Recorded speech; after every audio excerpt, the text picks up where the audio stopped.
இயேசுவே உன்னை காணாமல் இமைகள் உறங்காது.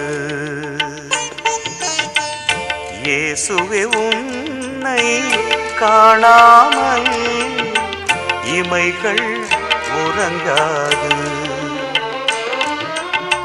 சுகம் தரும் மொழி கேட்காமல் சுமைகள் இறங்காது. சுமைகள் இறங்காது. இயேசு கிறிஸ்துவில் பிரியமான சகோதர சகோதரிகளே, நம்பிக்கையோடும் நன்றி உணர்வோடும் மன்றாட்டுகளோடும் மன குமுறல்களோடும் வேதனைகளோடும் மன கஷ்டங்களோடும் பல்வேறு விதமான எண்ணங்களோடும் எதிர்பார்ப்புகளோடும் திருஹிருதய ஆண்டவரை நோக்கி வந்திருக்கிறோம். அவருடைய சந்நிதியில் இன்று நாம் அனைவரும் குழுமி இருக்கிறோம்.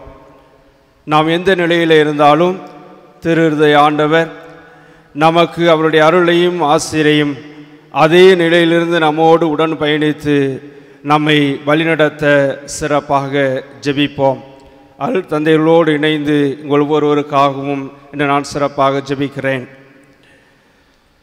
ஒரு ஞானி ஒருவர் இமயமலையுடைய மலையடிவாரத்திலிருந்து இறங்கி நடந்து வருகின்ற பொழுது அங்கு ஒரு பெரிய கட்டுமான தளத்தை பார்க்கின்றார். அதில் மணல், கற்கள், சிமெண்ட் எல்லாமே பரவி கிடக்கின்றன. ஒருவர் ஒரு பெரிய கல்லை சுமந்து கொண்டு செல்கின்றார். அந்த நபரை பார்த்து இந்த ஞானி கேட்கின்றார், ஐயா, நீங்கள் என்ன செய்கிறீர்கள்?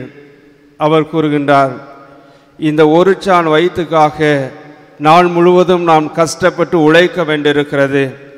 முணுமுணுத்து கொண்டே தன்னுடைய கஷ்டங்களை எல்லாம் சொல்லி கொண்டு செல்கிறார்.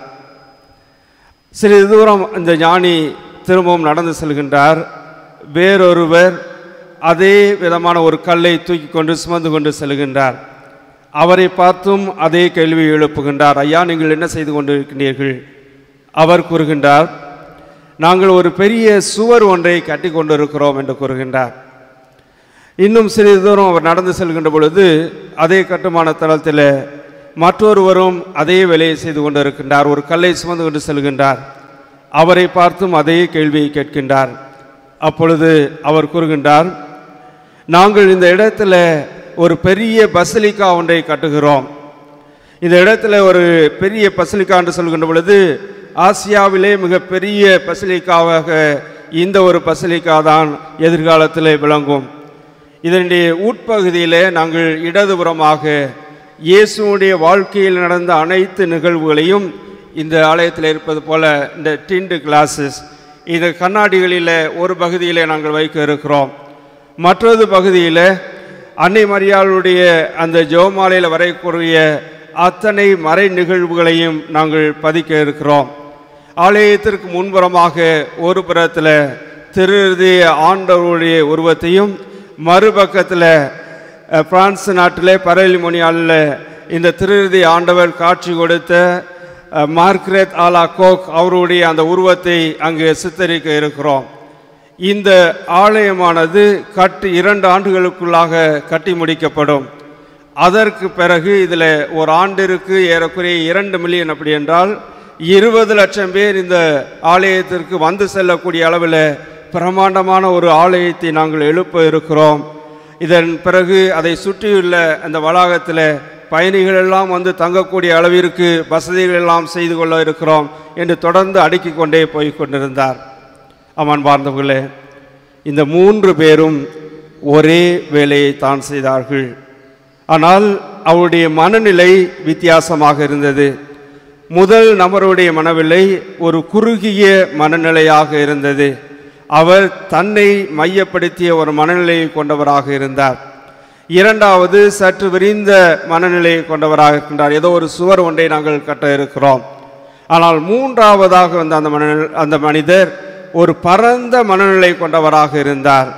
நம்பிக்கையும் எதிர்நோக்கையும் உள்ளடக்கக்கூடிய ஒரு பரந்து விரிந்த ஒரு மனநிலையை கொண்டவராக இருந்தார். அமன் பார்ந்தவர்களே, இன்று நாம் வாசிக்க கேட்ட இந்த 2 வாசகங்களும் இறை ஆட்சியை பற்றி நமக்கு எடுத்துரைக்கின்றன. இறை ஆட்சியை நாம் எவ்வாறு பெற்றுக்கொள்ள முடியும்? அந்த இறை ஆட்சி எப்படிப்பட்ட ஒரு தாக்கத்தை ஏற்படுத்த முடியும்? அதற்கு நமக்கு இருக்கக்கூடிய மனநிலை என்ன என்பதைத்தான் இன்றைய நற்செய்தி வாசகமும் முதல் வாசகமும் நமக்கு எடுத்துரைக்கின்றன. நற்செய்தி வாசகத்தில் இயேசு கூறுகின்றார், அவர் ஊர் ஊராக சென்று நற்செய்தி அறிவிக்கின்றார், இறை ஆட்சியை அறிவிக்கின்றார். அங்கே 12 சீடர்கள் இருக்கின்றார்கள். 12 சீடர்களோடு நின்று விடவில்லை, அங்கே பல பெண்களும் இருக்கின்றார்கள். இங்கே நமக்கு 2-3 கேள்விகள் எழுகின்றன. இந்த இறை ஆட்சி என்பது ஏதோ எந்த ஒரு குறிப்பிட்ட இடத்திற்கு மட்டும்தானா என்ற ஒரு கேள்வி எழுகின்றது. இது நிச்சயமாக ஒரு குறிப்பிட்ட இடத்திற்கு மட்டும் இருக்க முடியாது. இயேசு ஊர் ஊராக சென்று இறை ஆட்சியை பற்றி போதிக்கின்றார். அப்படி என்றால் இது உலகளாவிய ஒரு தன்மையை கொண்டதாக இருக்கின்றது. அது உள்ளத்தை நோக்கி செல்லக்கூடிய ஒரு தன்மையை கொண்டதாகவும் இருக்கின்றது. இரண்டாவதாக, ஏதோ இது ஒரு குறிப்பிட்ட சாராருக்குரியதா என்ற ஒரு கேள்வி எழும்புகின்றது.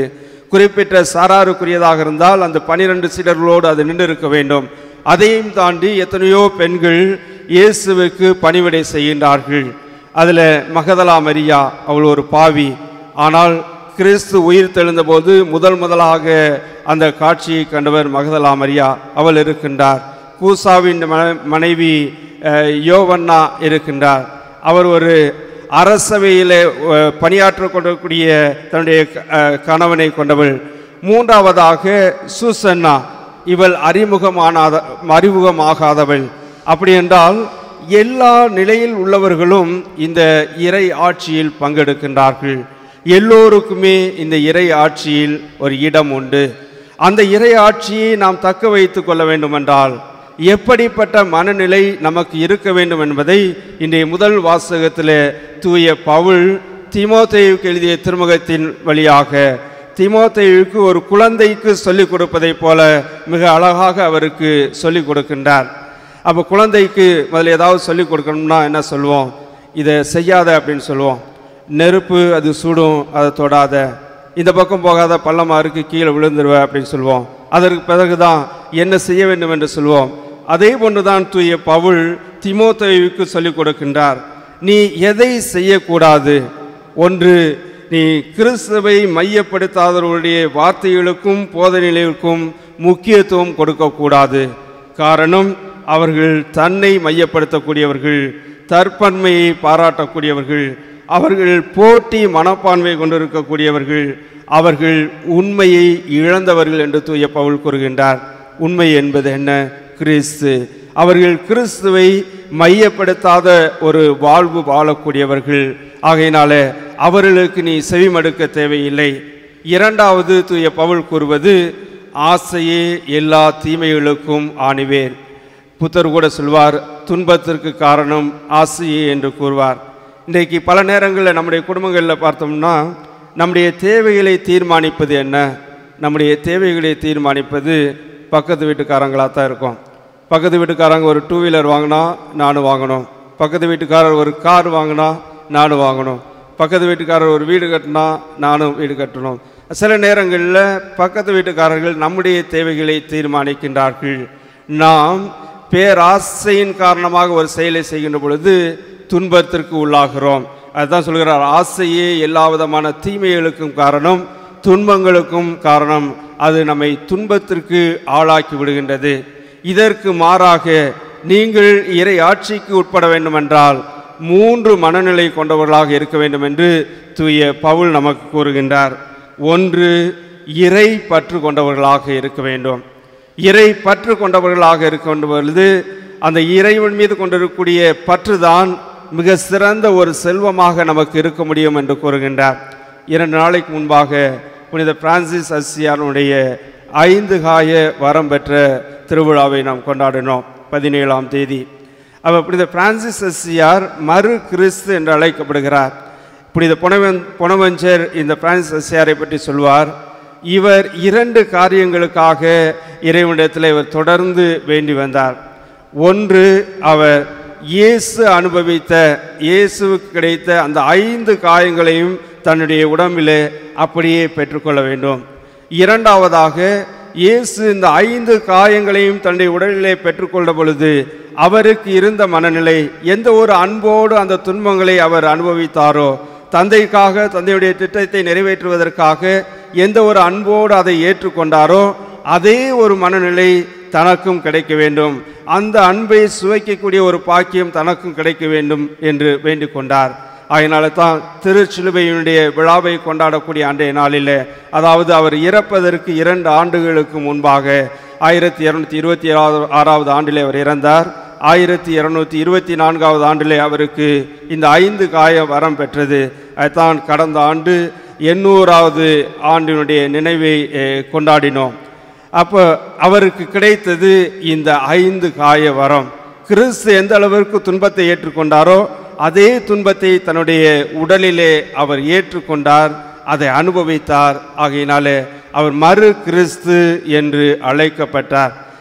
திருவள்ளுவர் கூட சொல்வார், பற்றுக பற்றற்றான் பற்றினை, அப்பற்றை பற்றுக பற்றுவிடற்கு என்று சொல்வார். பற்றில்லாத இறைவனை நாம் முழுமையாக பற்றி கொள்கின்ற பொழுது அந்த இறைவன் நம்மை முழுமையாக பற்றி கொள்கின்றார் என்று கூறுகின்றார். நாம் மிக சிறந்த செல்வம் எதுவாக இருக்க முடியும் என்றால், இறைவனை நாம் இறுக பற்றி கொள்ள வேண்டும். அந்த இறைவனை இறுக பற்றி கொள்கின்ற பொழுது அவர் ஒருபோதும் நம்மை கைவிட மாட்டார் என்ற ஒரு செய்தியை தூய பவுல் இன்றைய முதல் வாசகத்தின் வழியாக நமக்கு தட்டு தருகின்றார். இரண்டாவதாக நமக்கு தேவை பணிவு, அதாவது தாழ்ச்சி. தாழ்ச்சி என்ற ஒரு ஆன்மீகம். அன்னை மரியாள் இந்த தாழ்ச்சி என்ற ஒரு ஆன்மீகத்தை தான் கொண்டிருந்தார். இன்றைக்கு குடும்பத்தில் யார் புத்திசாலி? கணவனா மனைவியா? பெற்றோரா பிள்ளைகளா? யார் புத்திசாலி சொல்லுங்கள் பார்க்கலாம். குடும்பத்தில் யார் புத்திசாலி? யார்? மனைவி தானா? பெண்கள்லாம் மனைவி தான் சொல்கிறாங்க, ஆண்கள்லாம் கணவர் தான் சொல்லுவாங்க. யார் இறங்கி வருகிறார்களோ, யார் விட்டு கொடுக்கிறார்களோ அவர்கள்தான் புத்திசாலி. இதற்கு ஒரு சிறந்த எடுத்துக்காட்டு இயேசு கிறிஸ்துவே. பிலிப்பியர்கள் 2:5-6 நாம் வாசிக்கிறோம். கடவுள் தன்மையில் விளங்கிய அவர் தன்னுடைய நிலையை விடாது பிடித்து கொண்டிருக்காமல் தன்னுடைய நிலையிலிருந்து இறங்கி சாவை ஏற்றுக்கொள்ளும் அளவிற்கு, அதுவும் சிலுவை சாவையை ஏற்றுக்கொள்ளும் அளவிற்கு தன்னையே தாழ்த்தினார் என்று நாம் வாசிக்கிறோம். கிறிஸ்து தன்னையே அந்த நிலையிலிருந்து பிடித்து கொண்டில்லாமல் இறங்கி வந்ததனால தான் இன்றைக்கு நாம் எல்லாம் மீட்பு பெறக்கூடிய ஒரு நிலைக்கு உருவாகி இருக்கிறோம். அப்போ தாழ்ச்சி என்பது ஒரு குடும்பத்துக்கு மிக முக்கியமான ஒன்று. தாழ்ச்சி என்ற ஒரு ஆன்மீகம் நிச்சயமாக நம்முடைய வாழ்க்கையை உயர்த்தும், இறை ஆட்சியிலே நமக்கு ஒரு இடத்தை நமக்கு பெற்றுத்தரும். மூன்றாவதாக நமக்கு தேவையானது ஒரு பரந்த மனப்பான்மை. அந்த முதல் நிகழ்வில் 3வது நபர் கொண்டிருந்தார் அல்லவா, அந்த ஒரு பரந்த மனப்பாங்கு நமக்கு தேவை. இந்த பரந்த மனப்பாங்கு எதிலிருந்து வர முடியும் என்றால், அது இதயத்திலிருந்து தான் வர முடியும். விலங்குகளில் பெரிய இதயம் கொண்ட விலங்கு எது சொல்லுங்கள் பார்க்கலாம். எந்த விலங்கிற்கு பெரிய இதயம் இருக்கிறது? யானைக்கா? வேறு எந்த விலங்குக்கு பெரிய இதயம் இருக்கிறது? யாருக்கு? சரி, ஒட்டக சிவிங்கிக்கு. ஒட்டக சிவிங்கிக்கு தான் பெரிய இதயம் இருக்கிறது என்று சொல்வார்கள். ஏனென்றால் ஒட்டக சிவிங்கியுடைய தலை ரொம்ப உயரத்தில் இருக்கும். ஆனால் அதுக்கு தலைக்கணம் இருக்காது, சரியா? இன்னும் உயரத்தில் இருக்கும். அப்போ இங்கே கீழே இருந்து இரத்தத்தை மேலே அனுப்பணும் அப்படின்னு சொன்னால் பெரிய இதயமாக இருந்து அது பம்ப் பண்ணால் தான் மேலே அந்த இரத்தம் போய் சேர முடியும். அப்போ பெரிய இதயம் கொண்டவர்கள் நிச்சயமாக பரந்த மனப்பாங்கு கொண்டவர்களாக இருப்பார்கள். இந்த ஒட்டக சிவிங்கி மேலேருந்து இப்படி பார்க்கும்போது பேர்ட்ஸ் ஐ வியூ என்று ஆங்கிலத்தில் சொல்வார்கள். இதற்கு ஒரு பெரிய ஒரு பரந்துபட்ட ஒரு பார்வை அதற்கு கிடைக்கும். அப்போ மேலேருந்து எல்லாவற்றையும் பரந்துபட்ட பார்க்கக்கூடிய ஒரு நிலை இந்த ஒட்டக சிவிங்கி இருக்கும். அதே போல் இந்த ஒட்டக சிவிங்கி அப்படியே ஜூம் பண்ணி பார்க்கலாம். கீழே கொண்டு போய் தரையில் பக்கத்தில் ஒரு புல்லில் இருக்கக்கூடிய ஒரு பூச்சியை கூட அதால் கண்டுபிடிக்க முடியும். அப்போ ஒரு கூர்மையான பார்வையும் உண்டு, பரந்த மனப்பான்மையும் இந்த ஒட்டக சிவிங்கி உண்டு. யாருக்கெல்லாம் இந்த பெரிய இதயம் இருக்கிறதோ அவர்களால் இந்த பரந்த மனப்பான்மையோடு செயல்பட முடியும். நாம் மூளையினால் சிந்திக்கிறோம், அது இந்த மூளையிலிருந்து நாம் சிந்திக்கக்கூடியது இதயம் என்ற வாயில் வழியாக அது வெளிப்படுகின்ற பொழுது அது அன்பாக இரக்கமாக மாறும். அது மூளையிலிருந்து நாம் சிந்தித்து உடனடியாக அது கைக்கு வருகின்ற பொழுது, உடலுடைய உறுப்புகளுக்கு வருகின்ற பொழுது ஒன்று என்ன செய்வோம், டப்புன்னு அடிச்சிடுவோம். குழந்தையெல்லாம் டப்புன்னு அடிச்சிடுவோம். ஏன்னா மூளையிலிருந்து டக்குன்னு கைக்கு வருகிறது. அது மூளையிலிருந்து இதயத்தினுடைய வாயில் வழியாக வருகின்ற பொழுது அதுவும் என்னுடைய குழந்தை தான், அவரும் என்னுடைய குழந்தை தான், அவரும் ஒரு மனிதர் தான். அந்த மாதிரி இதயத்திலிருந்து வரக்கூடியது ஒரு இரக்கத்தை வெளிப்படுத்தக்கூடியதாக இருக்கும். இதயத்திலிருந்து வரக்கூடியது மன்னிப்பை வெளிப்படுத்தக்கூடியதாக இருக்கும். இதயத்திலிருந்து வரக்கூடியது அன்பை வெளிப்படுத்தியதாக இருக்கும். அதனால தான் தூய பவுல் கொரிந்தியருக்கு எழுதிய முதல் திருமுகம் 13 சொல்வார், அன்பு தான் நம்முடைய வாழ்விற்கு அடித்தளம் என்று கூறுவார். அந்த அன்பு எதிலிருந்து வெளிப்படுகிறது? இதயத்திலிருந்து வருகிறது. அதனால் நீங்கள் வீட்டுக்கு போனீங்கன்னா அந்த 1 கொரிந்தியர் 13வது அதிகாரத்தில் இருக்கக்கூடிய அன்பை பற்றி வரும்ல, அதெல்லாம் எடுத்து இன்றைக்கி வாசித்து பாருங்கள். ஆனால் வாசிக்கின்ற பொழுது நீங்கள் அதில் இருக்கிறது மாதிரி வாசிக்காதீங்க. அன்பு பொறுமையுள்ளது, நன்மை செய்யும் என்று வாசிக்காதீங்க. அப்போ உதாரணம், ஒரு கணவன் மனைவியுடைய பெயரை சொல்லி அதை வாசிங்க. மனைவி கணவனுடைய பெயரை சொல்லி அதை வாசிங்க. ஒரு உதாரணத்துக்கு கணவனுடைய பேர் சூசைன்னு வச்சுக்கிடுவோம், மனைவியுடைய பேர் மரியான்னு வச்சுக்கிடுவோம். அப்போ மனைவி எப்படி வாசிக்கிறாங்க? அன்பு பொறுமையுள்ளது என்பதற்கு பதிலாக சூசை பொறுமையுள்ளவர், சூசை நன்மை செய்யக்கூடியவர், சூசை பொறாமைப்படாதவர், சூசை தற்புகழ்ச்சி கொள்ளாதவர், சூசை இருமாப்பு அடையாதவர். மரியா எப்படி சொல்லுவாங்க? இது சூசை எப்படி சொல்லுவார்? மரியா இழிவானதை செய்யாதவர், மரியா தன்னலம் நாடாதவர், மரியா எரிச்சலுக்கு இடம் கொடாதவர், மரியா தீங்கு நினைக்காதவர். இவ்வாறு நீங்கள் குடும்பத்தில் நீங்கள் இதை வாசித்தீர்கள் என்றால் நிச்சயமாக அது நம்முடைய இதயத்தை பெரிய இதயமாக உருவாக்கும். எதெல்லாம் வெறும் மூளையிலிருந்து இதயம் என்ற வாயில் வழியாக அது வெளிவருகிறதோ அது நிச்சயமாக பிறருக்கும் நமக்கும் நன்மையை விளைவிக்கக்கூடிய ஒன்றாக மாறும். அது நமக்கும் இறைவனுக்கும் உள்ள உறவை வலுப்படுத்தக்கூடிய ஒன்றாக அமையும். ஆகையினாலே நாம் மூளையிலால் சிந்தித்து இதயத்தின் வழியாக வெளிப்படுத்தக்கூடிய மக்களாக இருதய ஆண்டவருடைய அருளையும் ஆசிரியையும் பெறுவதற்கு தயாராக இருக்கக்கூடிய மக்களாக வாழ்வதற்கு தேவையான வரங்களை இன்றைய திருப்பலியிலே நாம் சிறப்பாக மன்றாடுவோம். ஆமென்.